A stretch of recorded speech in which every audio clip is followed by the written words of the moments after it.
Mendengar berita kewafatnya Rasulullah, Umar bin Khattab sampai jengkel dan mencabut pedangnya. Siapa yang mengatakan Muhammad wafat? Siapa yang mengatakan Muhammad mati? Saya tebas batang lehermu. Muhammad tidak mati, dia hanya datang tidur sekejap menghadap kepada Allah lalu balik lagi. Mendengar ini, Umar ngamuk, tidak bisa menerima kenyataan kematian Nabi.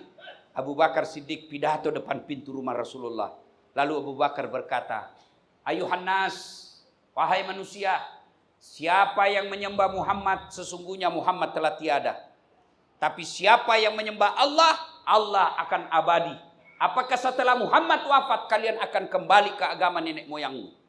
Mendengar ini, Umar bin Khattab baru sadar, ternyata Rasulullah telah wafat. Lunglai seluruh badannya, jatuh ke tanah karena tidak mampu menerima kenyataan Rasulullah telah menghadap kepada Allah Subhanahu wa taala. Itulah cintanya Rasulullah kepada kita.